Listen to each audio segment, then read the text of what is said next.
brothers and sisters, ladies and gentlemen, students and scholars, teachers and trainers, professors and professionals, those who are watching, listening from the field of science, religion, spirituality, arts, commerce and engineering. The most honorable President Prime Minister Narendra Modi ji, respected ministers and doctors, honorable advocates, advertisers, administrators and advisors,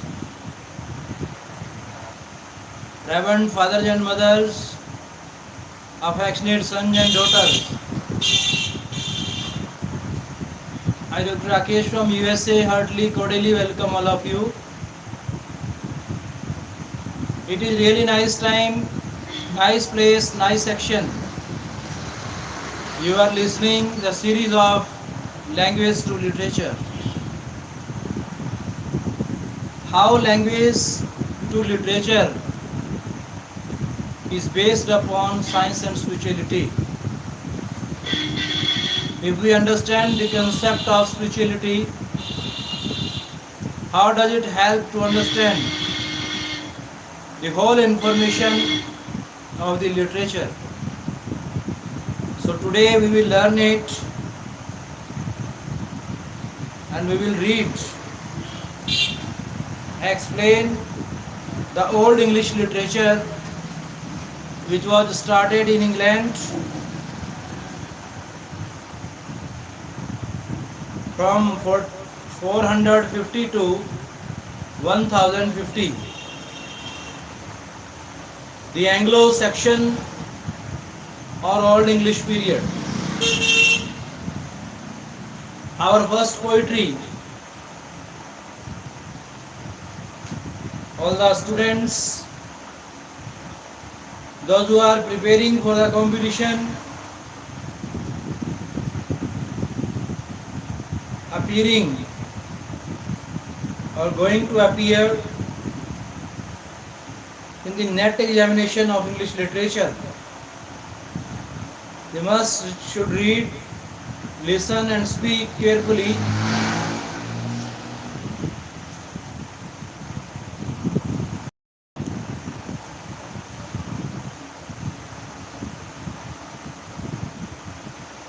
Beowulf. Here is the story of Beowulf. Well-known character in Anglo-Saxon period. You have read it. The earliest and the greatest epic or heroic poem in our literature. It begins with a prologue, which is not an essential part of the story, but which we review gladly for the sake of the splendid poetical conception that produced Scyld, king of the spear Danes. At a time when the spear Danes were without a king, a ship came sailing into their harbor. It was filled with treasure and weapons of war, and in the midst of these warlike things was a baby sleeping. No man sailed the ship. It came of itself, bringing the child, whose name was Scyld. Now Scyld grew and became a mighty warrior and led the spear Danes for many years and was their king. When his son Beowulf had become strong and wise enough to rule, then right Fat, who speaks but once to any man, came and stood at hand, and it was time for Scyld to go. This is how they buried him. And no man, says the poet, neither counselor nor hero can tell who received that leading. One of the Scyld descendants was king of the Danes, and with him the story of our Beowulf begins.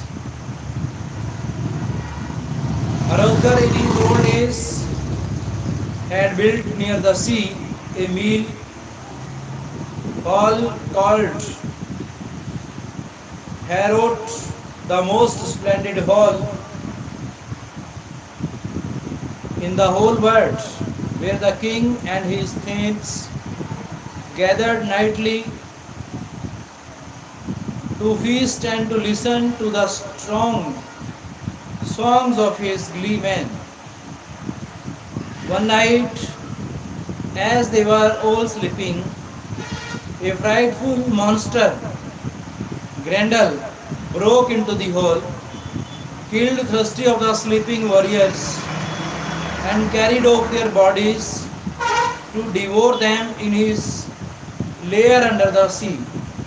The appealing visit was especially repeated, and fear and death resigned in the great hall. The warriors fought it first, but fled when they discovered that no weapon could harm the monster. Harrod was left described and silent for 12 raids continued, and joy was changed to mourning among the spear dens. At last, the rumor of Grendel crossed over the sea to the land of the where a young hero dwelt in the house of his uncle, King Hygelac. Beowulf was his name, a man of immense strength and courage, and a mighty swimmer who had developed his powers fighting the knickers, whales, walrushes and seals in the ice-bound northern ocean. When he heard the story, Beowulf was stirred to go and fight the monster and free the Danes who were his father's friends. With 14 companions, he crosses the sea. There is an excellent bit of ocean poetry here, and we get a vivid idea of the hospitality of a brave people by following the poet's description of the Beowulf's meeting with King Hrothgar and Queen Wealhtheow, and of the joy and feasting and storytelling in Harrod, the picture of the Wealhtheow passing the mead cup to the warriors with her own hand is a noble one, and plainly indicates the reverence paid by these strong men to their wives and mothers. Night comes on, the fear of Grendel is again upon the Danes, and all withdrew after the king was warned Beowulf of the frightful danger of sleeping in the hall. But Beowulf lies down with his warriors, saying proudly that since weapons will not avail against the monster, he will grapple with him barehanded and trust to a warrior's strength. Forth from the fens, from the misty moorlands, Grendel came gliding, gorge wrath he bore, came under clouds until he saw clearly, glittering with gold plates, the mead hole of man. Down fell the door, though fastened with fire fine bands. Open it sprang at the stroke of his paw, swollen with rage, burst in the veil bringer, flamed in his eyes a fierce light, like as fire. At the sight of men, again sleeping in the hole, Grendel laughs in his heart, thinking of his feast. He seizes the nearest sleeper, crushes his bone case with a bite, tears him limb from limb, and swallows him. Then he creeps to the couch of the Beowulf and stretches out a claw, only to find it clutched in a grip of steel. A sudden terror strikes the monster's heart. He roars, struggles, tries to jerk in his arm free, but Beowulf leaps to his feet and grapples his enemy barehanded. To and fro they search. Tables are overturned, golden benches ripped from their fastening. The whole building quakes, and only its iron bands keep it from falling to pieces. Beowulf's companions are on their feet now, hacking vainly at the monster with swords and battle axes, adding their shouts to the crashing of furniture and the howling war song of Grendel. Outside in the town, the Danes stand shivering at the approach. Slowly the monster struggles to the door, dragging Beowulf, whose finger cracked with the strain, but who never relaxes his first grip. Suddenly, a wide wound opens in the monster's side. The sinews snap. The whole arm is raised off at the shoulder, and Grendel escapes, shrieking across the moor and plunges into the sea to die. Beowulf first exerts in his night's work, then he hangs the huge arm with its terrible claws from a cross beam over the king's seats, as one would hang up a bear's skin after a hunt. A day light came to the dance, and all day long, in the intervals of singing, storytelling, speech making, and gift giving, they returned to wonder at the mighty grip of Grendel and to rejoice in Beowulf's victory. When night falls, a great feast is spread in Harrowt, and the Danes sleep once more in the great hall. At midnight comes another monster.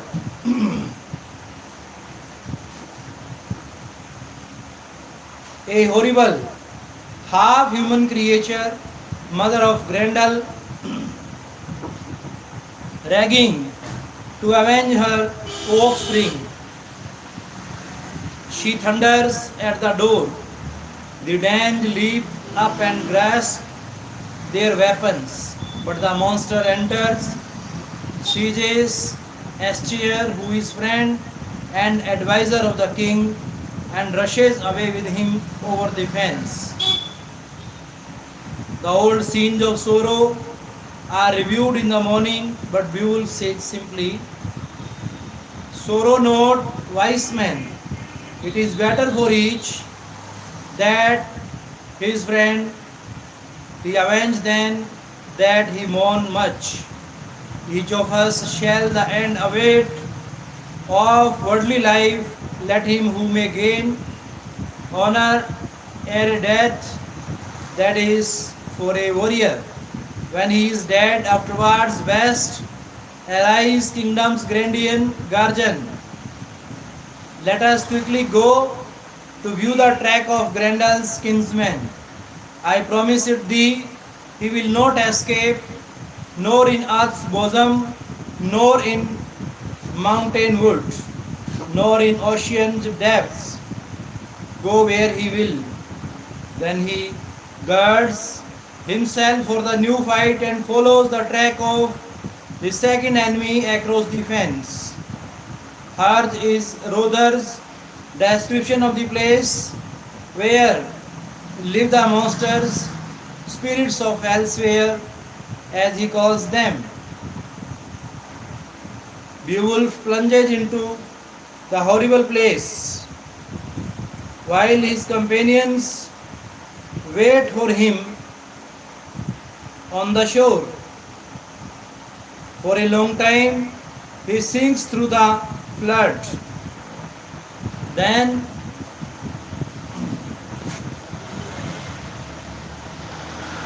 as he reached the bottom, Grendel's mother rushes out upon him and drags him into a cave, where sea monsters swarm at him from behind and gash his armor with their tusks.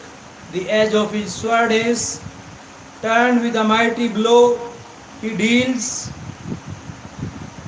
the mere wolf, but it harms not the monster. Casting the weapon aside, he grieves her and tries to hurl her down, while her claws and teeth clashes upon his corselet, but cannot penetrate the steel rings. She throws her bulk upon him, crushes him down, draws a short sword and plunges it at him. But again his splendid Bryony saves him. He is wearied now and oppressed suddenly as his eye sweeps the cave. He catches sight of a magic sword made by the giants long ago, too heavy for warriors to wield. Struggling up, he seizes the weapon, whirls it and brings down a crashing blow upon the monster's neck. It smashes through the ring bonds. The mere whip falls and the fight is won.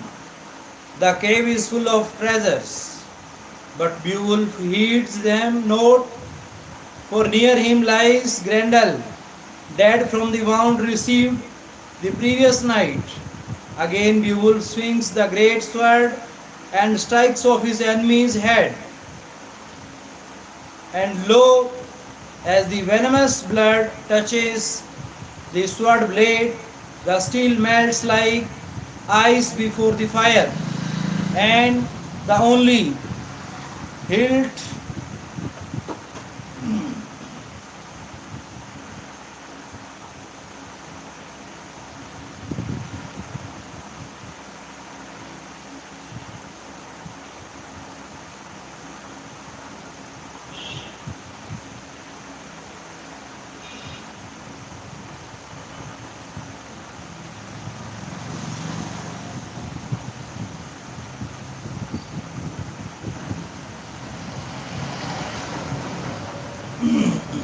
sorry,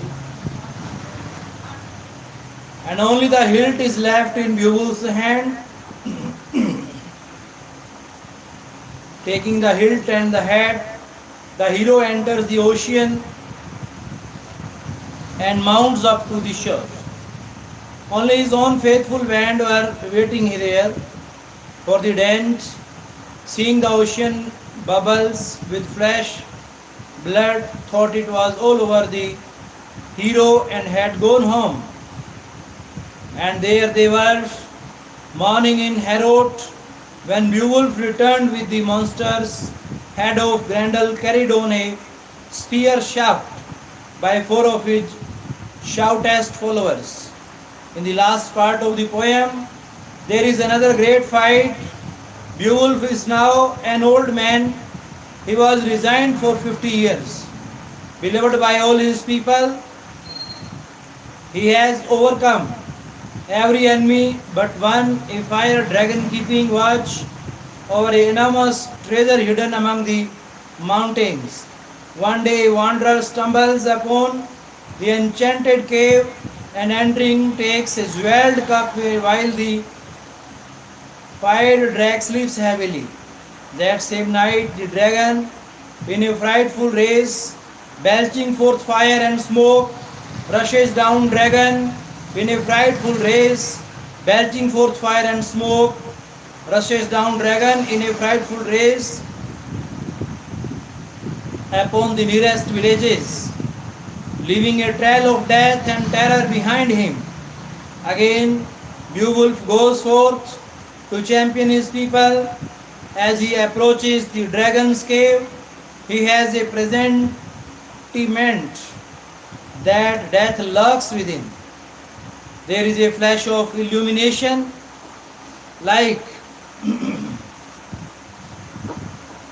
that of which comes to a dying man, in which his mind runs back over his long life and seeks something of profound meaning in the elemental sorrow moving side by side with magnificent grace. Then follows the fight with the fire drag, in which Beowulf, wrapped in fire and smoke, is helped by the heroism of Wiglaf, one of his companions. The dragon is slain, but the fire has entered Beowulf's lungs, and he knows that Wyatt is at hand. This is his thought, while Wiglaf removes his battered armor. One deep regret I have, that to a son I may not give the armor I have won, to bear it after me. For 50 years I ruled these people well, and not a king of those who dwell around me dared oppress or beat me with his host. At home I waited for the time that I wired controls, mine own I kept. No toils sought, nor ever falsely swore. Now wounded sore, I wait for joy to come. He sends Wiglaf into the fire drag caves, who finds it filled with rare treasure and most wonderful of all, golden banner, from which light proceeds and illuminates all the darkness. But Wiglaf cares little for the treasures. His mind is full of his dying chief. He fills his hands with costly ornaments and hurries to throw them at his hero's feet. The old man looks with sorrow. He has gained more riches for his people, and tells his faithful Thane how his body shall be burned on the vale, ness or headland. My life is well paid. My life is well paid for this hoard, and now care for the people's needs I may no more be with them. Bid the warriors raise a barrow after the burning on the ness by the sea, on which shall rise high and be for a remembrance to my people, seafarers who from afar over the mist of waters drive foamy keels, may call it Beowulf's Mount. Hereafter, then the hero from his neck put off a golden collar to his Thane, to the young warrior, gave it with his helm, armlet and counselet, bade him use them well, though at the last vague muting of our face, for fate had swept by kinsmen all away. All in their strength are to their maker gone, and I must follow them.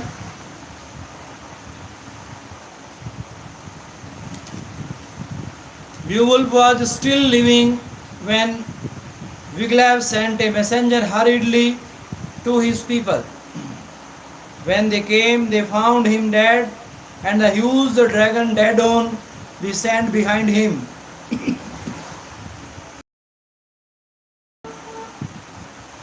Then the Goths people raided a mighty pile, with shields and armor hung, as he had asked, and in the midst the warriors led their lord, lamenting. Then on the mount kindled a mighty baleful fire. The smoke rose black from the Swedish pine.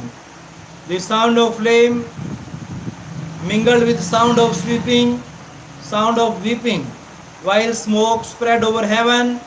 Then upon the hill the people of the Vedars wrought a mount, high, broad, and to be seen far out at sea. In 10 days they had built and valued it as the wise thought most worthy placed in it. Rings, jewels, other treasures from the hoard, they left the riches, golden joy of years, in dust for death to hold. Yet it lies useless as ever.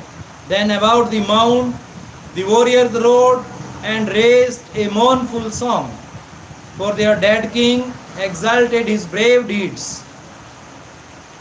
Holding it fit men honor their liege lord, praise him and love him when his soul is fled. Thus the gods, sharers of his earth, mourned where their chiefs fall, praised him, O kings of men, the mildest and the kindlest, and to all his people gentlest, earning for their praise. One is tempted to linger over the details of the magnificent ending. The unselfish heroism of Beowulf, the great prototype of killing Alfred, the generous grief of his people, ignoring gold and jewel in the thought of the greater treasure they had lost. The memorial mound on the low cliff, which would cause every returning mariner to steer a straight course to harbor in the remembrance of his dead hero, and the pure poetry which marks every noble line. But the epic is great enough and simple enough to speak for itself. Search the literature of the world, and you will find no other such picture of a brave man's death. Dear friends, students of English literature, those who are preparing for their competition, I mean for the NET examination in English literature, it is the history of English literature which is equally important to be known by our scholars and learners of English literature, for knowing the glimpse of fundamentals of English literature. Concerning the history of Beowulf, a whole library has been written, and scholars still differ too radically for us to express a positive judgment. This much, however, is clear, that there existed at the same time the poem was composed various northern legends of Brewa, a half-divine hero, and the Monster Grendel. The latter has been interpreted in various ways, sometimes as a beast and again as the malaria of the marshlands. For those interested in symbols, the simplest interpretation of these myths is to regard Beowulf's successive fights with the three dragons as the overcoming.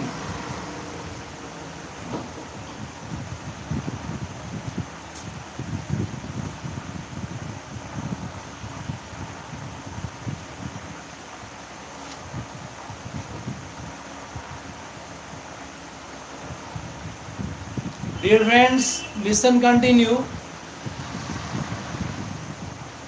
How our literature, especially history of English literature, has created upheaval in the coming generation of the overwhelming danger of the sea, which was beaten back by the dikes.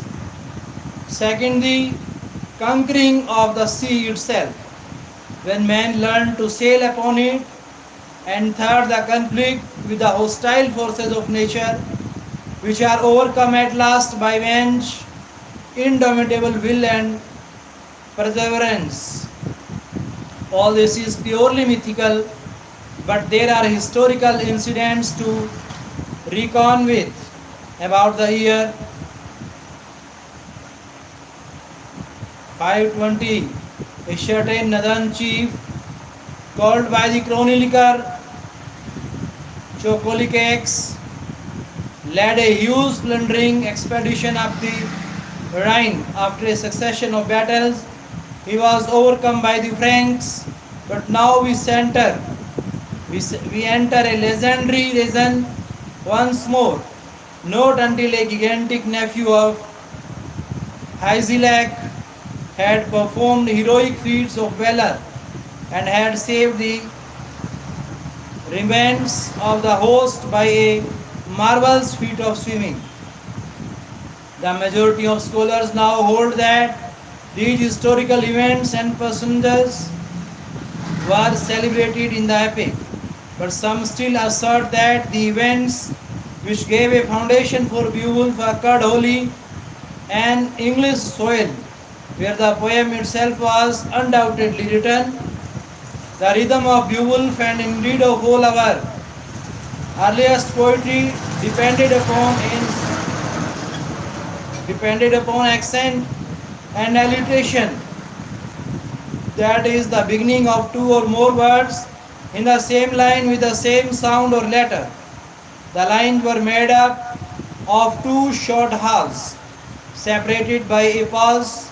No rhyme was used, but a musical effect was produced by giving each half line two strongly accented syllables, each full line.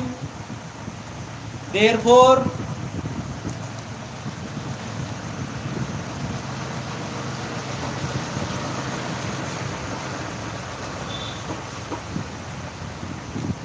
had four accents, three of which that are two in the first half and one in the second, usually begin with the same sound or letter. The musical effect was heightened by the harp with which the gleeman accompanied his singing. The poetical form will be seen clearly in the following selection from the wonderfully realistic description of the fens haunted by Grendel.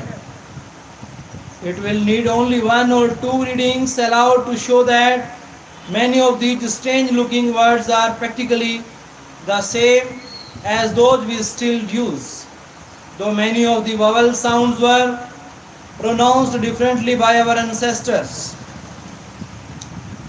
Vidsit,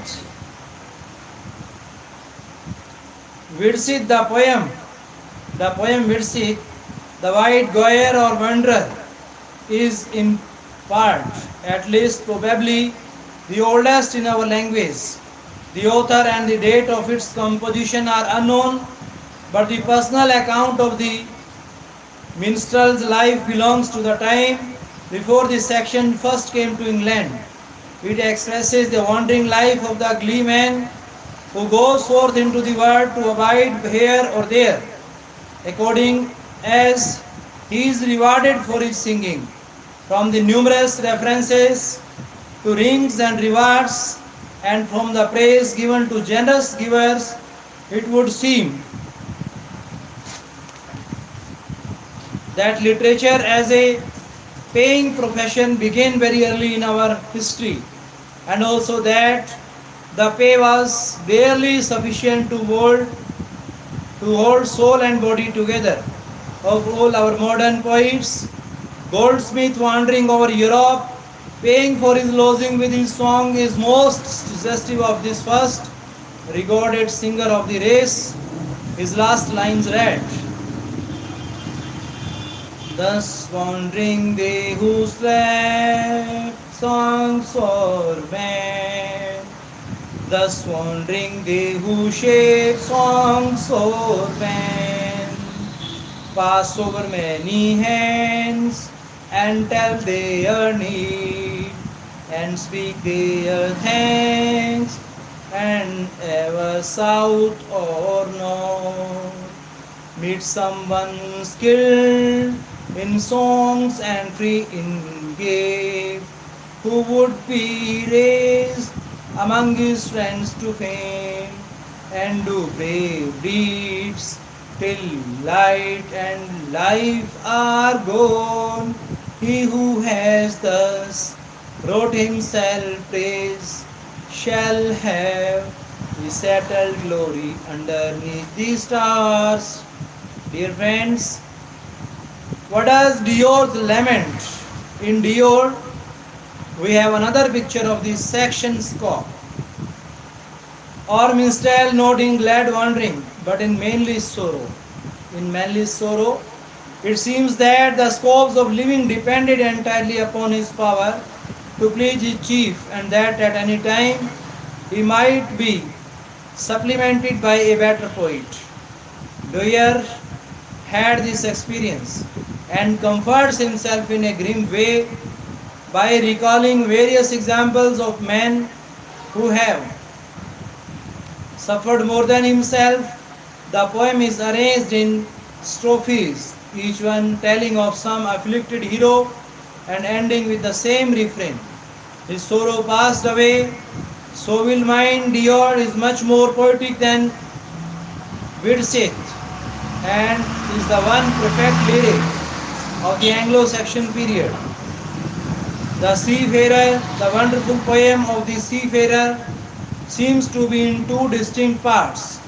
The first shows the hardships of ocean life, but stronger than hardships is the shuttle call of the sea. The second part is an allegory in which the troubles of the seamen are symbols of the troubles of this life, and the call of the ocean is the call in the soul to be up and away to its true home with God. Whether the last was added by some monk who saw the allegorical possibilities of the first part, or whether some sea-loving Christians wrote both is uncertain. Following a selected lines to show the spirit of the poem. The hail flew in showers about me, and there I heard only the roar of the sea, ice cold waves, and the song of the swan. For past time, the gannets cry served me, the kitty wags chatter, for laughter of men, and for me drink the call of the sea mews. When storms on the rocky cliff beats, then the turns I feathered, mad answer full of the sea eagle, foreboding forebodingly scream. The eagle with pinions wavered, the shadows of night became darker. It's not from the north, the world was enchanted by the frost. Hill fell upon earth, he was the coldest of grain. Yet the thoughts of my heart now are roving to test the high streams, the salt waves in tumultuous play. Desire in my heart ever urges my spirit to wander, to seek out the home of these strangers in lands afar alone. There is no one that dwells upon earth so exalted in mind, but that he has always a longing, a seafaring passion for what the Lord God shall bestow, be it honor or death. No heart for the harp has he, nor for acceptance of pleasure. No pleasure has he in a wife, no delight in the world, nor in aught save the roll of the beloved, but always a longing, a earning uneasiness hastens him onto the sea. The woodlands are captured by blossom, the hamlets grow fair, broad meadows are beautiful, earth again burst into life, and all stir the heart of the wanderer eager to journey. So he meditates, going afar on the path of tides. The cuckoo, moreover, gives warning with sorrowful note. Summer's harbinger sings, and forebodes to the heart bitter sorrow. Now my spirit uneasy returns in the heart's narrow chamber. Now wanders forth over the tide, over the home of the whale, to the ends of the earth, and comes back to me, eager and greedy. The lone wanderer screams and resistlessly derives my soul onward over the vale path, over the tracks of the sea. This is the authentic poem which was prescribed in the old history of English literature. The fight at Winsburg and Waldrer, two other of our oldest poems, well deserve mention. The fight at Winsburg is a fragment of 50 lines discovered on the inside of a piece of parchment drawn over the homilies. It is magnificent war song describing with Homeric power the defense of a hall by Neff with 60 warriors against the attack of Finn and his army. At midnight, when Hanf and his men are sleeping, they are surrounded by an army rushing in with fire and sword. Hanf springs to his feet at the first alarm and wakens his warriors with a call to action that rings like a bugle blast. The fight, but the fragment ends before we learn the outcome. The same fight is celebrated by Hrothgar's gleemen at the feast in honor Harrod after the slaying of Grendel. Voldir is a fragment of two leaves from which we get only a glimpse of the story of Voldir and his betrothed bride Hildegard, who were hostages at the court of Attila. They escaped with a great treasure and in crossing the mountains were attacked by Gandhar and his warriors, among whom was Walter's former comrade Hagen. Walter fights them all and escapes.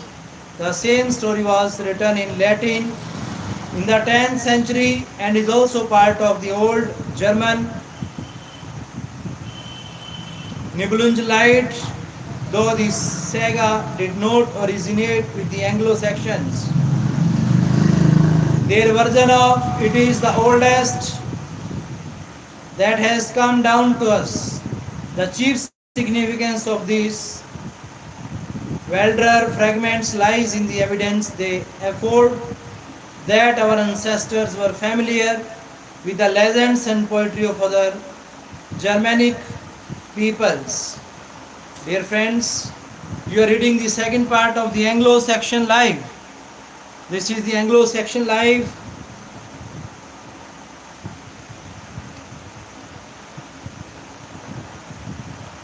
How was the Anglo-Saxon life? We have now read some of our earliest records and have been surprised perhaps that men who are generally described in the histories as savage fighters and freebooters could produce such excellent poetry. It is the object of the study of all literature to make us better acquainted with men, not simply with their deeds, which is the function of history, but with the dreams and ideals which underlie all their actions. So, a reading of this early Anglo-Saxon poetry not only makes us acquainted, but also leads to a profound respect for the men who were our ancestors. Before we study more of their literature, it is well to glance briefly at their life and language. Originally the name Anglo-Saxon denotes two of the three Germanic tribes, Jutes, Angles and Saxons, who in the middle of the 5th century left their homes on the shores of the North Sea and the Baltic to conquer and colonize distant Britain. England was the home of the one tribe, and the name still clings to the spot whence some of our forefathers sailed on their momentous voyage. The old Saxon word angle or ongul means a hook, and the English verb angle is used invariably. The English verb angle is used invariably by Walton and older writers in the sense of fishing. We may still think, therefore, of the first angles as hookmen, possibly because of their fishing, more probably because the shore where they lived at the foot of the peninsula of Jutland was bent in the shape of a fish book. The name Saxon from sax, a sword means the swordman, and from the name we may judge something of the temper of the hardy fighters who preceded the Angles into Britain. The Angles were the most numerous of the conquering tribes, and from them the new home was called Anglalond. By gradual changes, this became first Anglalond and then England. More than 500 years after the landing of these tribes, and while they called themselves Englishmen, we find the Latin writers of the Middle Ages speaking of the inhabitants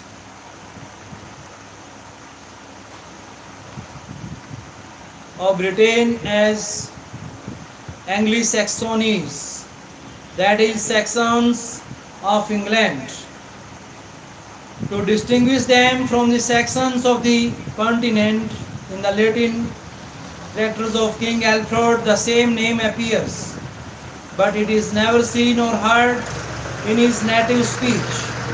There he always speaks of his beloved Anglalond and of his brave English people in the 16th century, when the old name of Englishman clung to the new people resulting from the union of Saxon and Norman.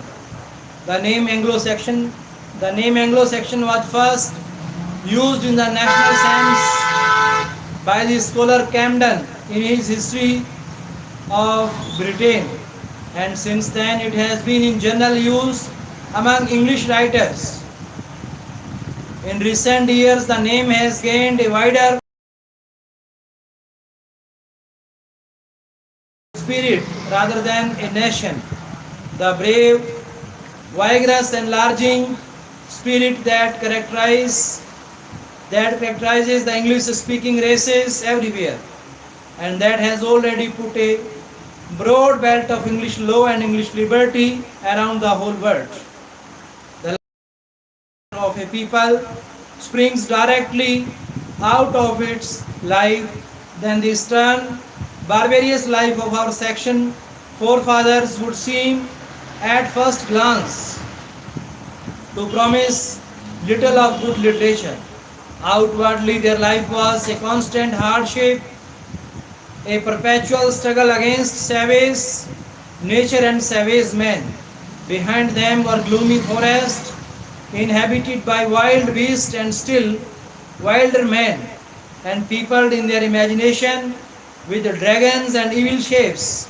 In front of them, thundering at the very dikes for entrance, was the treacherous North Sea, with its fogs and storms and ice, but with that indefinable call of the deep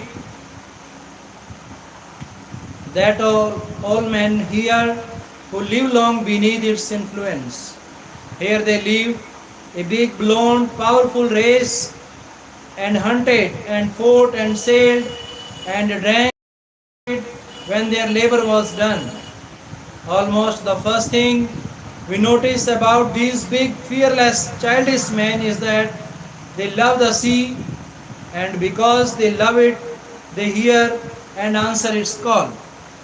As might be expected, this love of the ocean finds expression in all their poetry. In Beowulf alone, there are 15 names for the sea, from the whole, that is the horizon sea,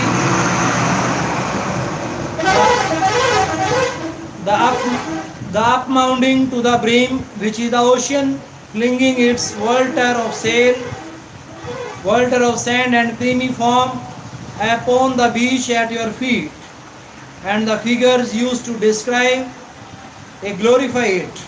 The swan road, the whale path, the heaving battle plain are almost as numerous. In all their poetry there is a magnificent sense of lordship over the wild sea, even its honor of tempest and fury. The inner life, a man's life is more than his work. His dream is ever greater than his achievement. And literature reflects not so much man's deed as the spirit which animates him, not the poor thing that he does, but rather the splendid thing that he ever hopes to do. In no place is the more evident than in the age we are now studying. Those early sea kings were a marvelous mixture of savagery and sentiment, of rough living and of deep feeling, of splendid courage and the deep melancholy of men who know their limitations and have faced the unanswered problem of death. They were not simply fearless freebooters who harried every coast in their war galleys. If that were all, they would have no more history or literature than the Barbary pirates, of whom the same thing could be said. These strong fathers of ours were men of profound emotions. In all their fighting, the love of an untarnished glory was uppermost, and under the warriors' savage exterior was hidden a great love of home and homely virtues.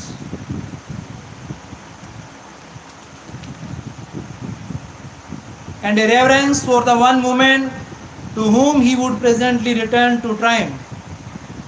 So, when the wolf hunt was over, or the desperate fight was won, these mighty men would gather in the banquet hall and lay their weapons aside, where the open fire would flash upon them, and there listen to the songs of scope and glee men, men who could put into adequate words the emotions and aspirations that all men feel, but that only a few can ever express. Music and song where the heroes sat, the glee would reign, the song uprose when heroes scope gave the whole good cheer. It is the great and hidden life of the Anglo-Saxons that finds expression in all their literature. Briefly, it is summed up in 5 great principles: their love of personal freedom, their responsiveness to nature, their religion, their reverence for womanhood, and their struggle for glory as a ruling motive in every noble life. In reading Anglo-Saxon poetry, it is well to remember these 5 principles, for they are like the little springs at the head of a great river. Clear, pure springs of poetry, and out of them the best of our literature has always flowed. Thus, when we read, we realize that these sea rowers had the spirit of kinship with the mighty life of nature, and kinship with nature invariably expresses itself in poetry. Again, when we read, we know we are dealing with an essentially noble man, not a savage. We are face to face with that profound reverence for womanhood which inspires the greater part of all good poetry, and we begin to honor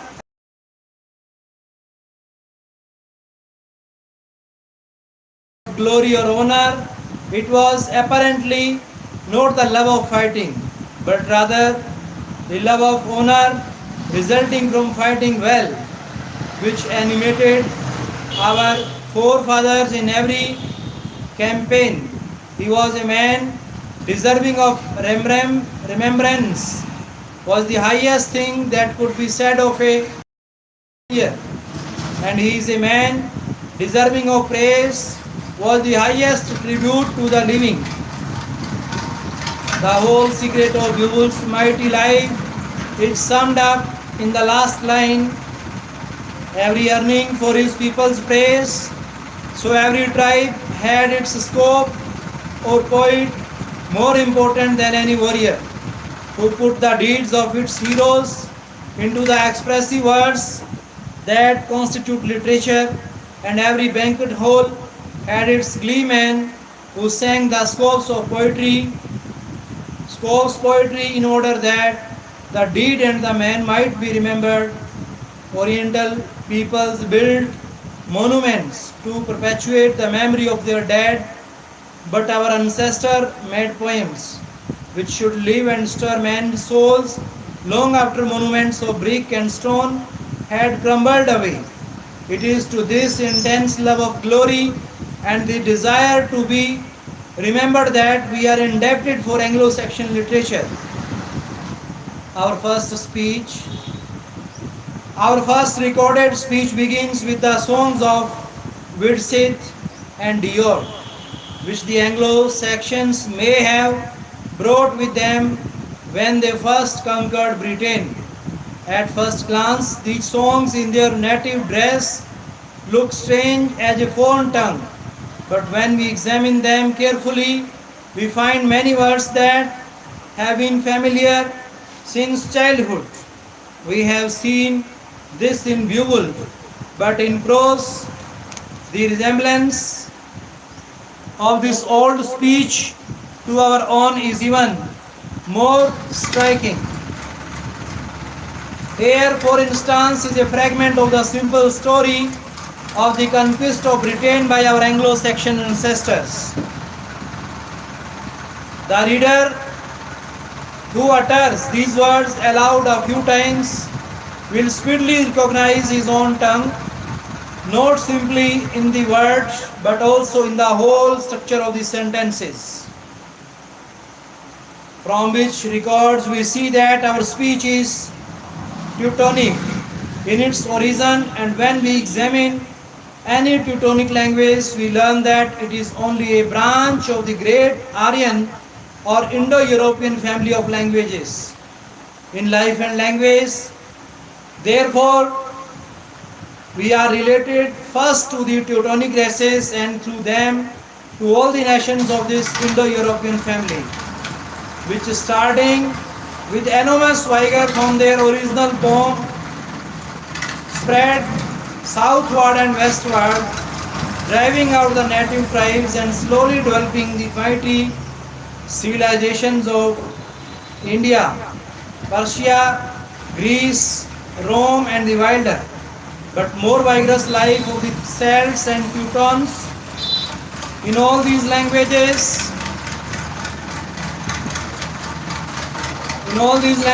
Sanskrit, Iranian, Greek, Latin, Celtic, Teutonic, we recognize the same root words for fathers and mothers, for God and man, for the common needs and the common relations of life. And since words are windows through which we see the soul of this old people, we find certain ideals of love, home, faith, heroism, liberty, which seem to have been the very life of our forefathers and which were inherited by them from their old heroic and conquering ancestors. It was on the borders of the North Sea that our fathers halted for unnumbered centuries on their westward journey and slowly developed the national life and language which we now call Anglo-Saxon. It is this old vigorous Anglo-Saxon language which forms the basis of our modern English. If we read a paragraph from any good English book and then analyze it as we would a flower to see what it contains, we find two distinct classes of words. The first class containing simple words expressing the common things of life makes up the strong framework of our language. These words are like the stem and the bare branches of a mighty oak, and if we look them up in the dictionary, we find that almost invariably they come to us from our Anglo-Saxon ancestors. The second and larger class of words is made up of those that give grace, variety, ornament to our speech. They are like the leaves and blossoms of the same tree, and when we examine their history, we find that they come to us from the Celts, Romans, Normans and other peoples with whom we have been in contact in the long years of our development. The most prominent characteristic of our present language, therefore, is its dual character. Its best qualities, strength, simplicity, directness, come from Anglo-Saxon sources. Its enormous added wealth of expression, its comprehensiveness, its plastic adaptability to new conditions and ideas are largely the result of additions from our languages and especially of its gradual absorption of French language after the Norman conquest. It is this dual character, this combination of native and foreign, of innate and exotic elements, which accounts for the wealth of our English language and literature. To see it in concrete form, we should read in succession Beautiful and Paradise Lost, the two great epics which show the root and the flower of our literary development. Dear friends, you are listening continue unrelentingly, unceasingly, unstoppingly. How and what kind of literature was written in Anglo-Saxon period? The period which was started 450 to 1050. In this period, there was the birth of Milton's poetry. He wrote in his literature Paradise Lost and Paradise Regained. In the third part of this Anglo-Saxon period, Christian writers. The literature of this period falls naturally into two divisions, pagan and Christian. Dear friends, you will read this thing, the invention of pagan, in the poems of William Wordsworth, which was totally based upon humanity. There are so many characteristics that are related to the humanism. The former represents the poetry which the Anglo-Saxons probably brought with them in the form of oral sagas. The crude material out of which literature was slowly developed on English soil. The latter represents the writings developed under the teachings of the monks after the old pagan religion had vanished, but while it still retained its hold on the life and language of the people. In reading our earliest poetry, it is well to remember that all of it was copied by monks and seems to have been more or less altered to give it a religious coloring. The coming of Christianity meant not simply a new life and leader for England, it meant also the wealth of a new language. The scope is now replaced by the literary monk, and that monk, though he lives among common people and speaks with the English tongue, has behind him all the culture and literary resources of the Latin language. The effect is seen instantly in our early prose and poetry. Northumbrian literature. In general, two great schools of Christian influence came into England and speedily put an end to the frightful farce that had waged continually among the various petty kingdoms of the Anglo-Saxons. The first of these, under the leadership of Augustine, came from Rome. It spreads in the south and center of the England, especially in the kingdom of Essex. It founded schools and partially educated the rough people, but it produced no lasting literature.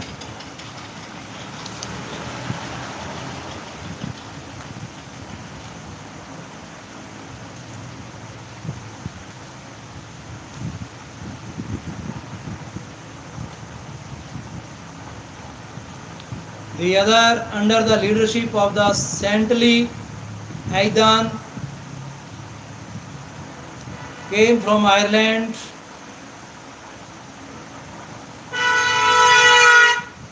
which country had been for centuries a center of religion and education for all Western Europe. The monks of this school labored chiefly in Northumbrian, and to their influence we owe all that is best in Anglo-Saxon literature. It is called the Northumbrian school. Its center was the monasteries and abbeys, which as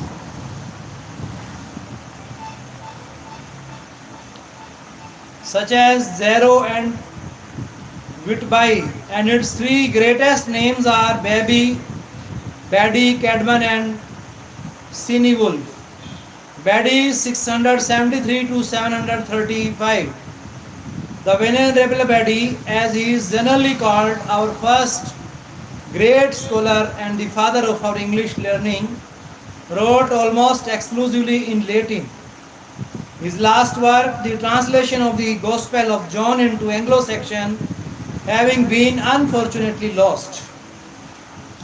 Much to our regret, therefore, his books and the story of his gentle, heroic life must be excluded from this history of our literature.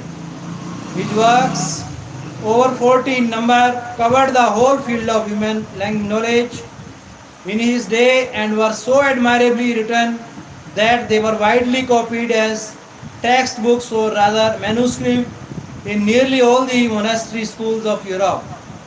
The work most important to us is the ecclesiastical history of the English people.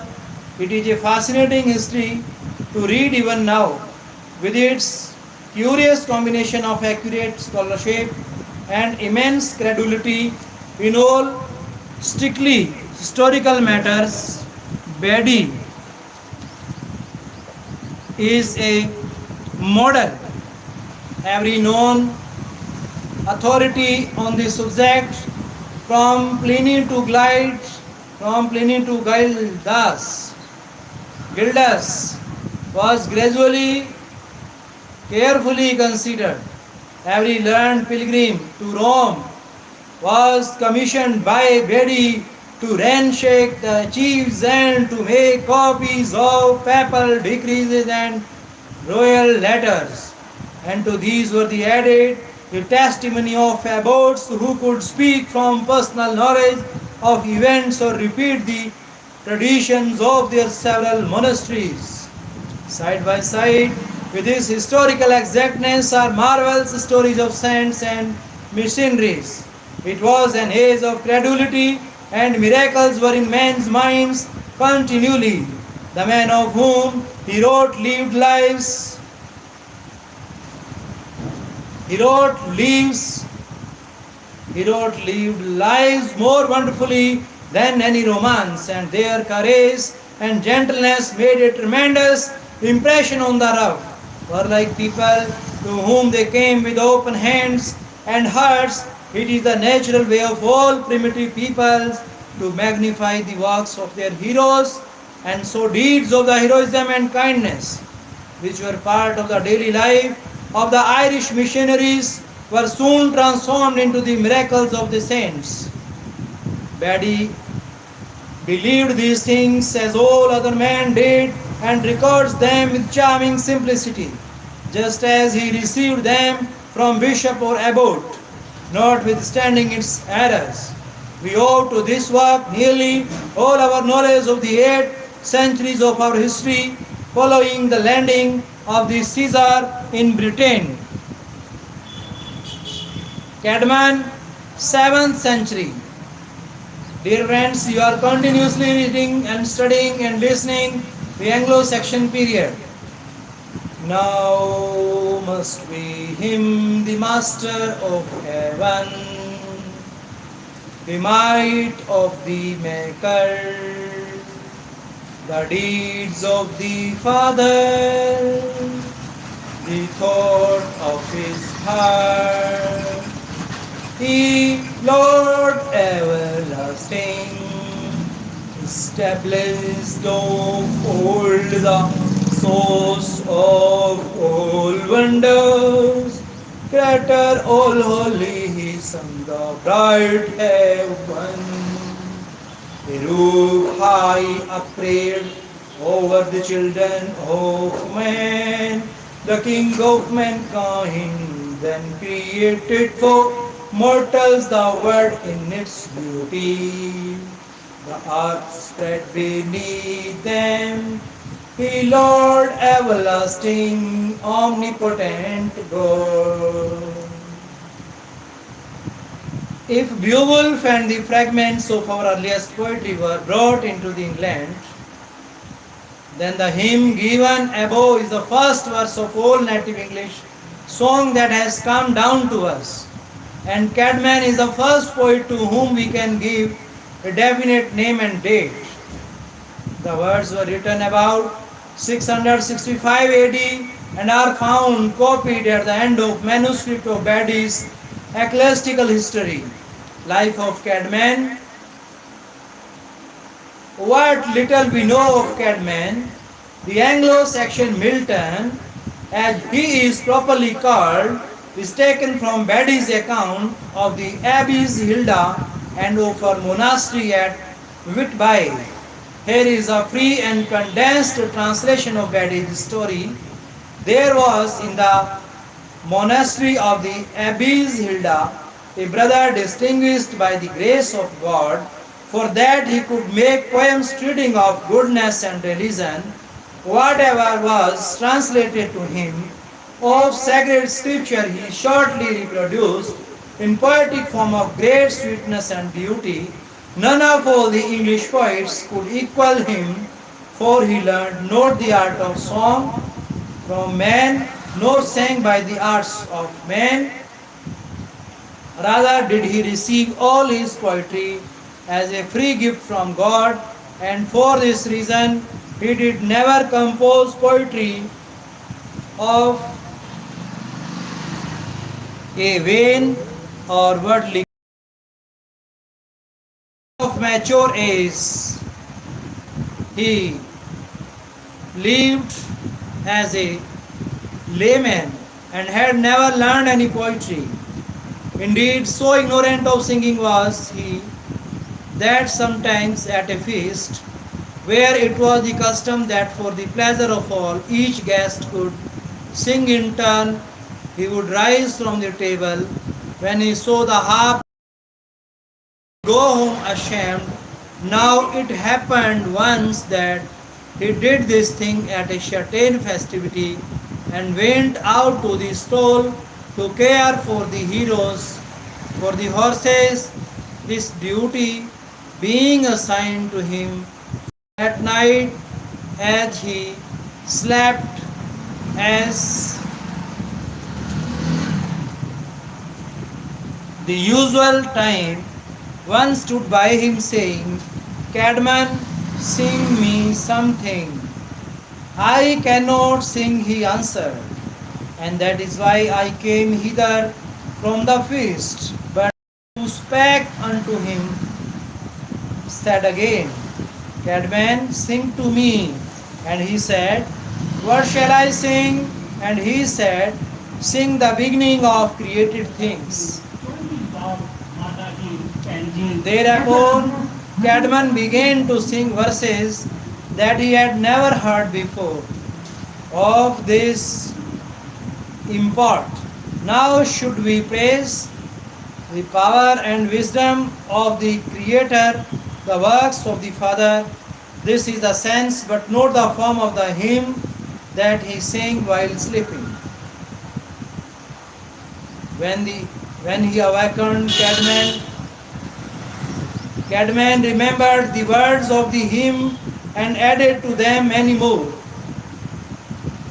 In the morning he went to the steward of the monastery lands and showed him the gift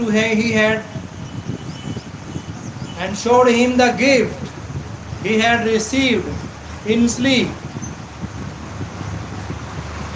The steward brought him to Hilda, who made him repeat to the monks the hymns he had composed, and all agreed that the grace of God was upon Cadman. To test him, they expounded to him a bit of scripture from the Latin and bade them, if he could, to turn it into poetry. He went away humbly and returned in the morning with an excellent poem. Thereupon Hilda received him and his family into the monastery, made him one of the brethren, and commanded that the whole course of Bible history of expounded to him. He in turn, the reflecting upon what he had heard, transformed it into most delightful poetry, and by echoing it back to the monks in more melodious sounds made his teachers, his listeners in all this. His aim was to turn men from wickedness and to help them to the love and practice of well-doing. Then follows a brief record of Cadman's life and exquisite practice and picture of his death amidst the brethren. And so it came to pass that as he served God by living in purity of mind and serenity of spirit, so by a peaceful death he left the world and went to look upon his face. Dear friends, history is the base of literature. Our scholars, those who are going to appear in NET examination all over the world through the different universities, how this history provides them the fundamentals and foundation of the language. It is really a matter of listening, reading, speaking and writing English. Until and unless our scholars, those who are going to appear in examination, will not read the history, they cannot correlate the incidents of the literature with the exact dates of history, events, incidents, whatsoever happened in the past. It must be studied carefully by our scholars, by our competitors. Dear friends, really it is nice time, nice place, nice section you are listening. The fundamentals and foundation in the form of language, literature and grammar. By knowledge, information, instruction, direction, you will make your literature stronger and stronger. Your knowledge will increase and it will be concrete in your mind for your futuristic generation. It becomes a national, even international social heritage, because you will know the literature of the different countries on one time. Any person can visit any one place, but not can visit the whole world. It is possible only through words. But our Indian land expresses that we feel the presence of Lord even where there is no word. According to the thoughts of the Vedas, the Ramayana, the Mahabharata, Swami Vivekananda appealed and advocated to the worldly people that in my India, in my motherland, we feel the presence of Lord even at wordless places. So how a man can say that word is God? But Swami Vivekananda proved it to all the worldly people by showing expressions and impressions, by his experiences and experiments, that when he appealed and advocated in the USA by saying that my brothers and sisters of the America, this was the great symbol of our culture, climate and character, not of our colors. Dear friends, we must believe in these things, that our nation is really stronger than other nations. If it is developing nation, undoubtedly we accept it in some fields, economically, socially, but not spiritually. Nowadays, in the presence of our present Prime Minister, whose role model is Swami Vivekananda, our nation is growing economically and socially, even digitologically, electronologically, and sociologically. We are becoming so much social. We are becoming so much spiritual. How we can maintain the spiritual standard of our nation? We are learning through online programs. The online programs that we watch, listen, read, speak, write, and imagine through the imagination. We can imagine the world when India will change into the developed nation, and India has the power to message the worldly developed nations like the USA and the USSR. Dear friends, it's not a less than to describe. It should be describable, it should be acceptable, explainable by our old youngsters for the coming generation, for the futuristic generation. They must realize upon the imagination. Imagination is the biggest source of learning the past. Imagination is the greatest source for keeping the present as it is. And this imagination will help us in improving the youngsters for the futuristic time. Dear friends, this is the golden time in the presence of, because we are learning a great unchangeable things, ununderstandable things. around our mind we have a lot of energy, and it is said about the energy can be created nor can be destroyed. Around our soul, if we have negativities, then we are to remove these out by the great enthusiasm and potential power, dynamic power of the Lord. We have around us so many celestial bodies in the form of the sun, the moon, the stars, the earth, the sky, the vast ocean. These are some of the elements and objects of nature. So all our forefathers, foretellers, forecasters, and they spent their time with nature, and this nature filled them with their utmost energy, light and sound, which is the beginning of this creation, and it is written by the holy scriptures, by the holy men of this holy land.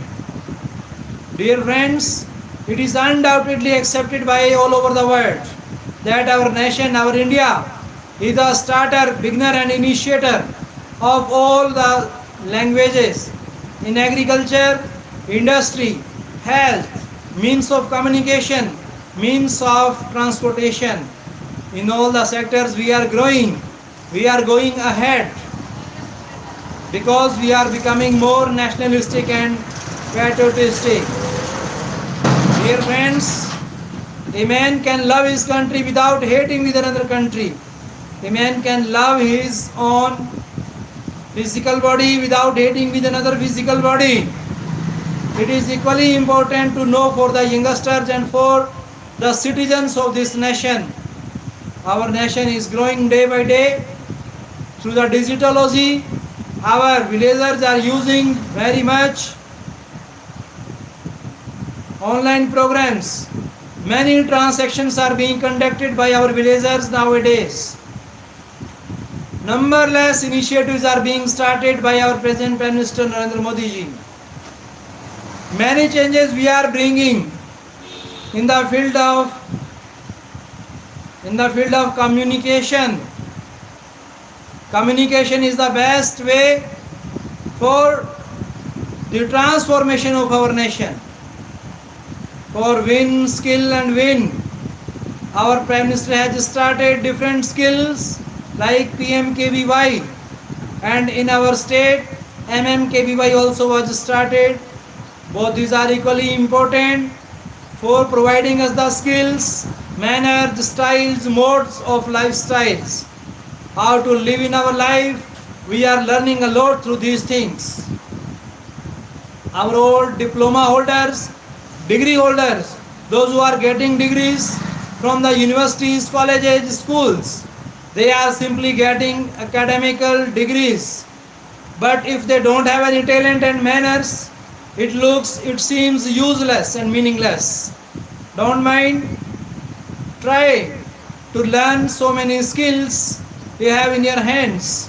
If you don't have any monitor and master for providing you skills, then nature is sufficient to provide you the sufficient skills. This nature is really praiseworthy and appreciable.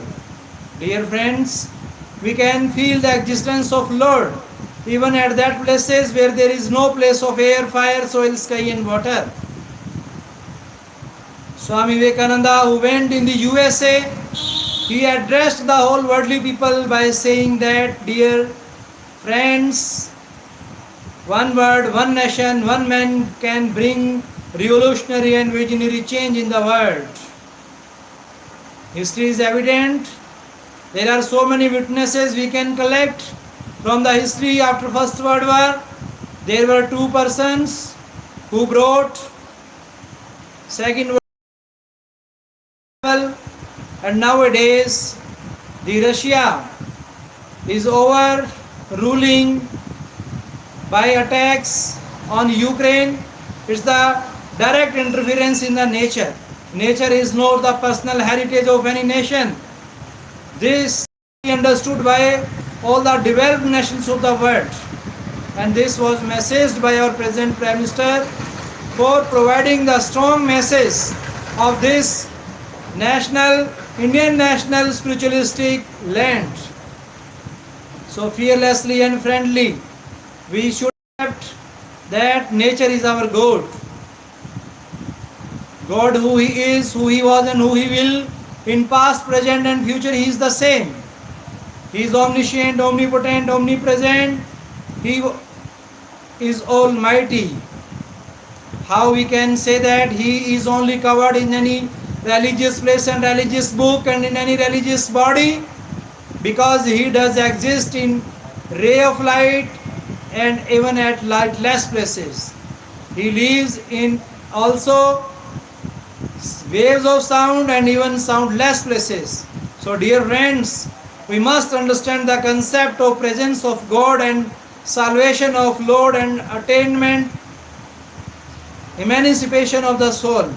How we can get rid from the cycle of birth and death. This is the true aim of our human soul. In all the holy religions you can read these common things. The starter of Sikhism, Shri Guru Nanak Dev Ji Maharaj, who came first in 1469 on this land, he addressed the whole worldly people by saying that there is the presence of Lord in 5 elements. This was the great message, wonderful message for the worldly people in 14th to 15th century.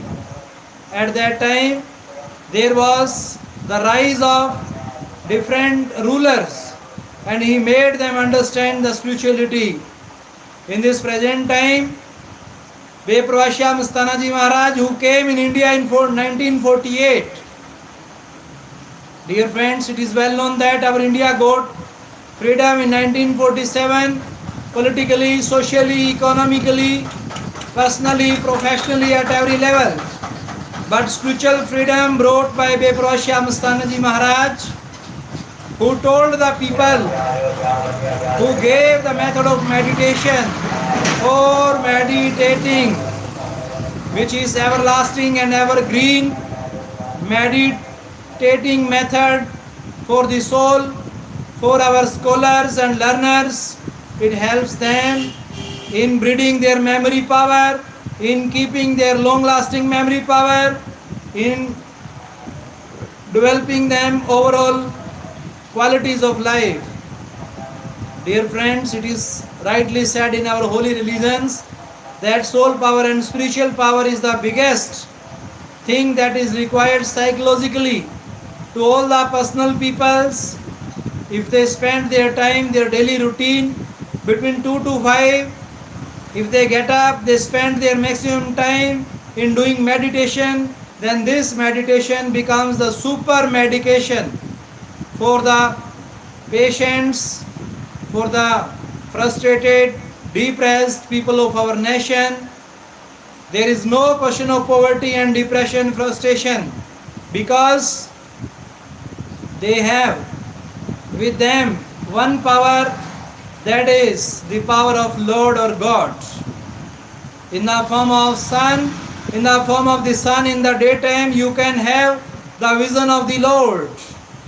Dear friends, at the night time you can have the vision of the Lord in the form of this moon, these stars. If you live nearby the oceans, you can imagine that God does also exist there. Dear friends, He resides on this land openly in these 5 elements. It is rightly messaged by our social reformists, social reformers, freedom fighters, nationalistic and patriotistic persons, messengers, astronomers, astrologers, scientists, doctors, ministers, freedom fighters, free thinkers, artists. Dear friends, this is a common concept to be understood by all the learners of the language. Those who are going to start learning language on these basis, fundamentally they can strong themselves by improving themselves, by improving their skills, manners, styles. How we can improve these things? It can be possible only by having the familiarity and friendliness with nature. This nature will become friendly with them, then we will become aware about our environment and atmosphere. So we are to keep our environment free of pollutions. We are to plant more and more trees around us as much as we can. It is the prime duty, it is the first duty to have the relationships with the nature. Dear friends, we are to keep our surroundings neat and clean, and we are to keep our whole natural resources free from pollutions. Our water, air, fire, soil, sky, whatsoever we have around us, we are to keep it neat and clean. This is the law of nature. In the law of nature, in the rule of nature, we study it.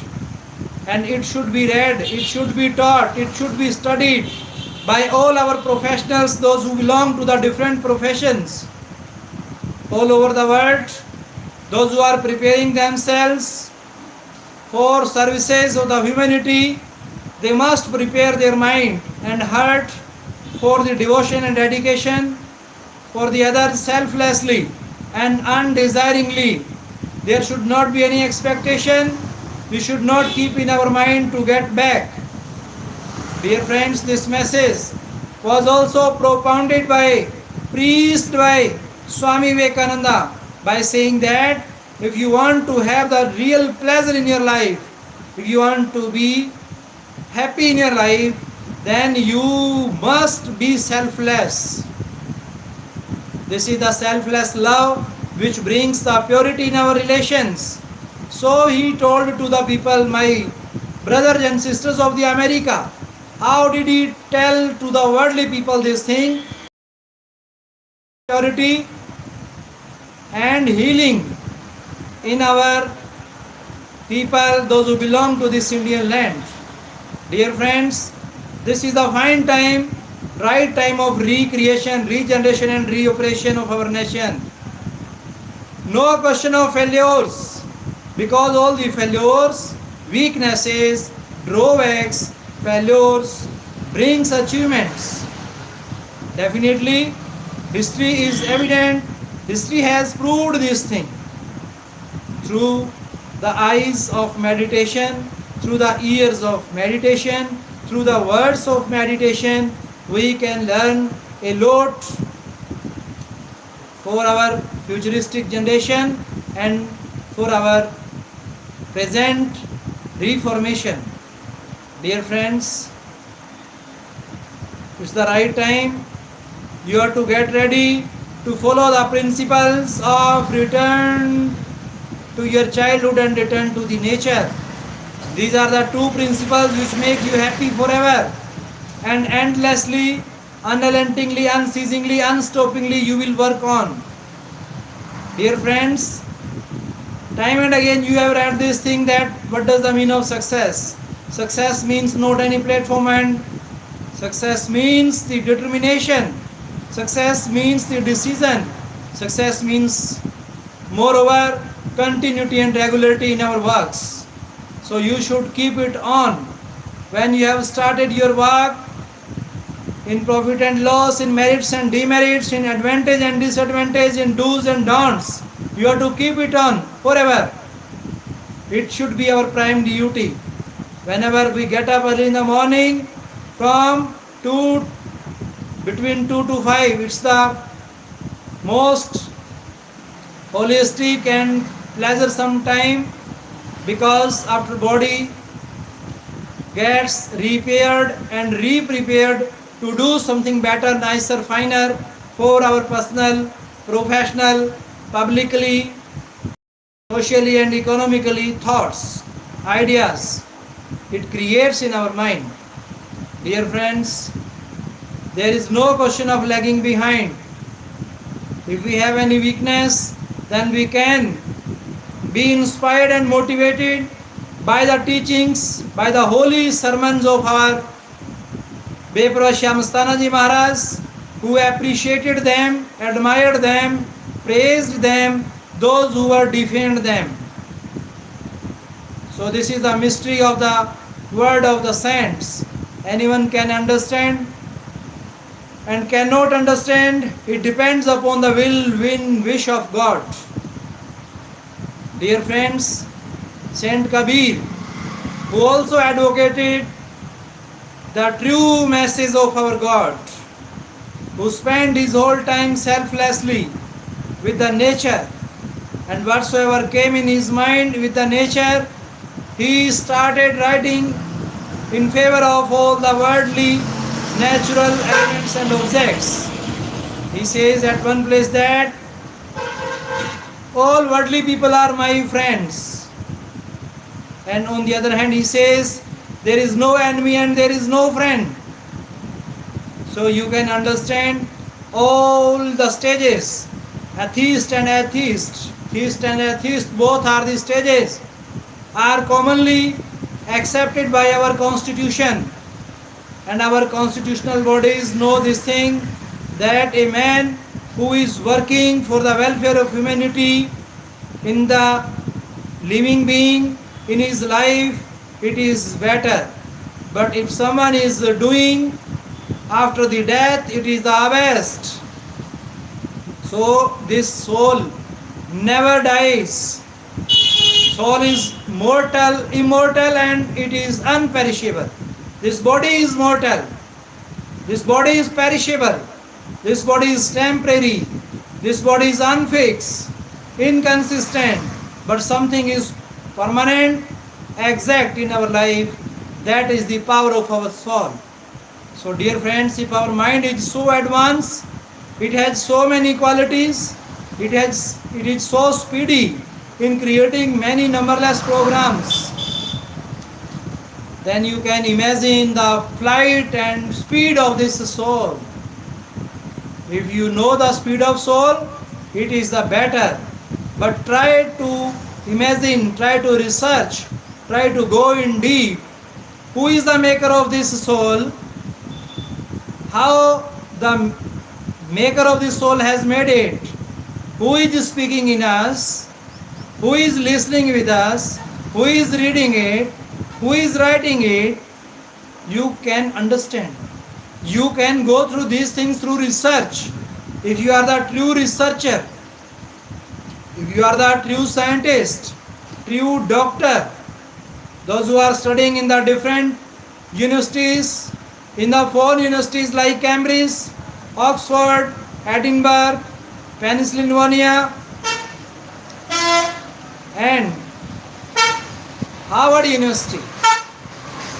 So many universities are there in the world, but firstly, we are to make them understand the rule of law of nature. After getting the rule and law of nature, we can understand easily the soul and spiritual knowledge, and ultimately and initially we will reach at the point, at the height of the, we will become able to know the spiritual power only by researching on the meditating words. Because unmeditative and meditative, both these are the positions, conditions, situations of the presence of Lord. So friends, this should not be kept in our mind that God does exist only where there is the religious forms of bodies and forms of temples and these things. Every place is the place of Lord.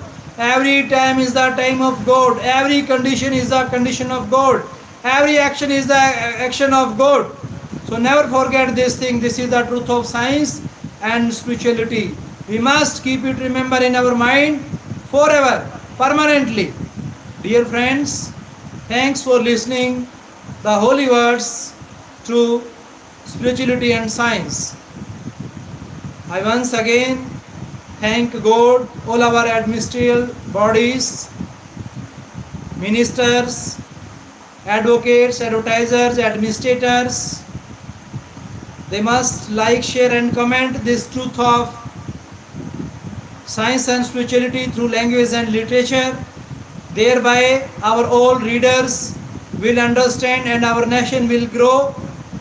This is the great message of our present Prime Minister, who taught us, who handled our presence and expressed to the worldly people. If they are truly devoted and dedicated to do something better, finer and nicer, then definitely the message of nature, freedom of nature, should be taught to our worldly people. Dear friends, really we are fortunate by having the great ideology in our mind. If we have ideas, then it is rightly said that the whole world is created by the ideas.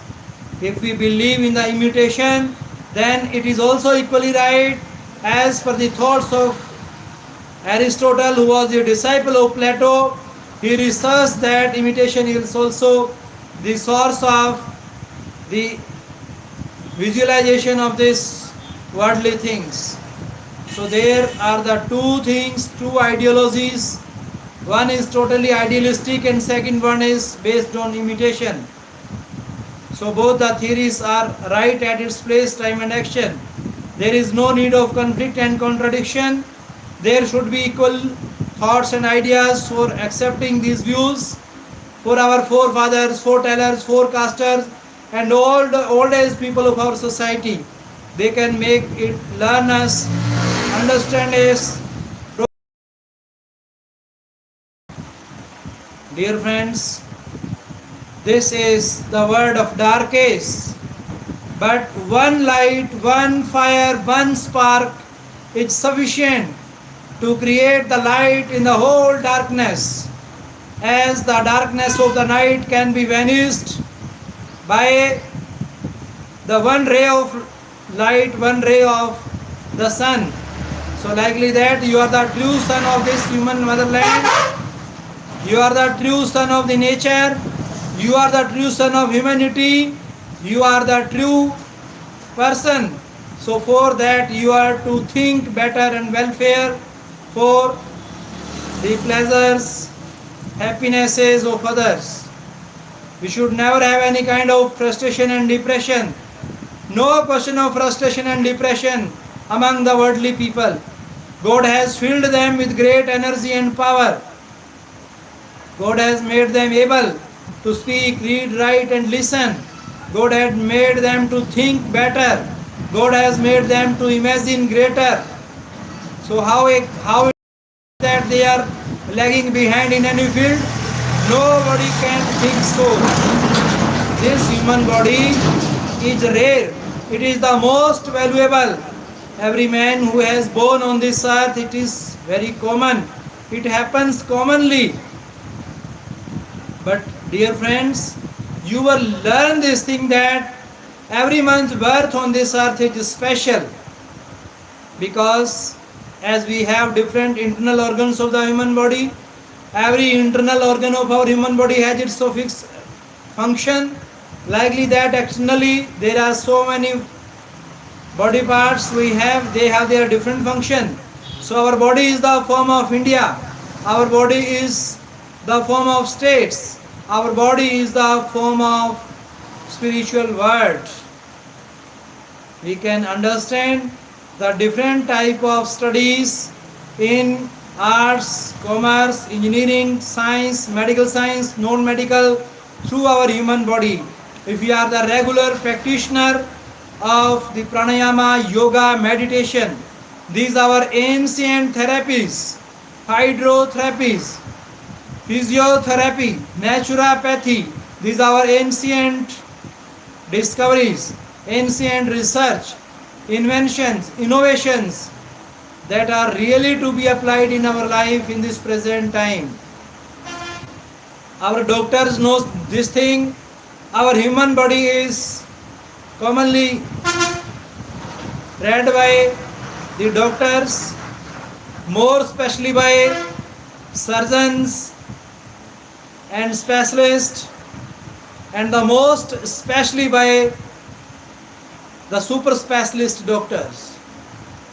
So dear friends, our super specialist doctor knows only about our soul. On some extent it can be said, but not entirely. Our super specialist doctor also pray to God.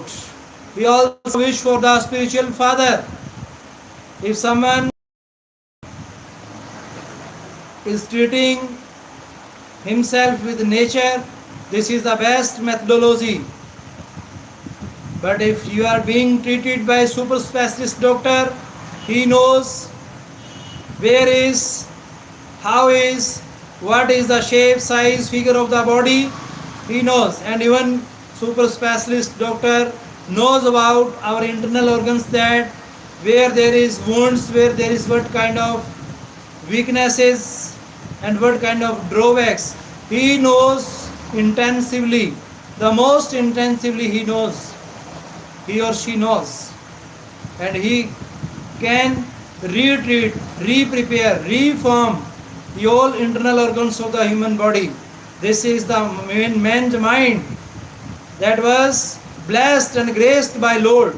We cannot deny the miracle and magical power of Lord, musical power of Lord or God, who can create an oceanic change in the natural disasters, natural calamities. He can bring earth to ocean. He can make one sky in ocean and ocean in sky. He can change the ocean into the sky. He can change the sky into the ocean. It's up to him, bottom to top. He can change the bottom into top and top into bottom. He can change the root into fruit and fruit into root. It depends upon him. He who was, he who is, he who will. He lives in the form of waves of sound and rays of light. So how a man can deny? How a man cannot accept this truth of science and spirituality? How a man cannot accept it? This is the biggest truth on this earth. You are not watching the sun. Are you not watching the oceans? Are you not watching the sky? Are you not living on this earth? If you are observing, examining, evaluating the truth of that science, then definitely you will get the true laws and rules of nature. Then you will be honest, sincere as much as you can, as our freedom fighters. They lived their life not for any personal interest, but they spent their whole life for others, selflessly. Numberless freedom fighters, forefathers, foretellers we have at this time with us. If they are not physically and bodily with us, it doesn't a great matter. But the matter is that, do we have the words of them or not? Do we have the thought of them or not? Do we have the ray of light of them with not? Do we have the wave of sound with us or not? It does matter. Dear friends, this physical body is temporary, vanishable. So we are to accept the law of nature. We have the power, we have energy. It is the grace and super blessed we are. We are to thank the Lord for this super blessed body, breath, brain, blood, bone, skin. So be brave. If you are brave, courageous, then you will thank the God, because God's presence is everything. It is rightly said in English literature. What did Wordsworth write in English literature? A child is the father of man. How it can be imagined, how it can be thought, does it an amazing thing? Yes, definitely it is outstanding thing. Because a child is the father of man. All of you are the listening, you are the judges, and if someone is speaking, he is an advocate. And it is the principal doctrine that is accepted by our all the holy literatures of the holy languages. Dear friends, if you want to know deeply all subjects of the academics, you must go through the medium of language, entirely through language, literature and grammar. Through this channel, you are getting a lot of knowledge. Many things you are getting from the field of law. Dear friends, how is the nature of our mind? How is the nature of our heart? And the best thing is that, do we have soul power or not? If we have soul power, then there should not be any ego, there should not be anger, frustration, depression, avariciousness, falsification, erotic, negativities. So we are to keep our soul free to flight in the sky, in the open sky, as Rabindranath Tagore, who has written in his poem, Where the Mind is Without Fear. In that poem, Rabindranath Tagore wrote the thoughts of Swami Vivekananda. Swami Vivekananda, who just spent his 40 years, but within the 40 years, he gave a great message of uncontinuity, of unrelenting, unceasing, unstopping, untiring efforts in our life. Dear friends, what an amazing world God has created inside the human body. If outwardness is, external world is so allurementative, so temptative, it attracts our attention, it moves our words of the tongue, then how is the world inside the human mind? Anyone can imagine, just can imagine, but cannot read entirely. It is written by Saint Tulsidas, who said that है घट में सूझे नहीं लानत ऐसी जिंद तुलसी इस संसार को भया मोतिया बिंद. What an amazing thought, which was explained by Tulsidas, Saint Tulsidas, Saint Kabir.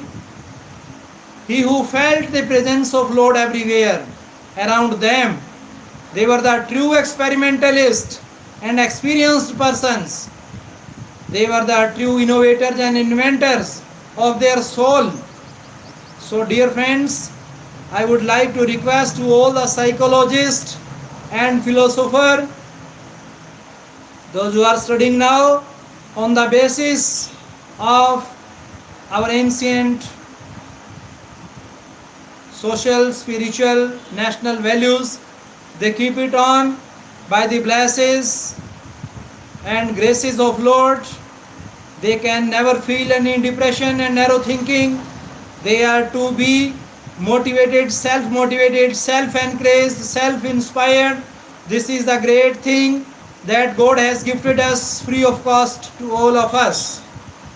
So dear friends, once again, I thank the God, thank the Lord who has given this pious time, pure time to appreciate and admire these worldly people, and our present Prime Minister, who is addressing the whole worldly people by his innermost thoughts, by his intuition and insight, by providing the welfare and social programs to all the worldly people. Thanks all of you. Thanks. Nice to see you. Nice to watch you. Great.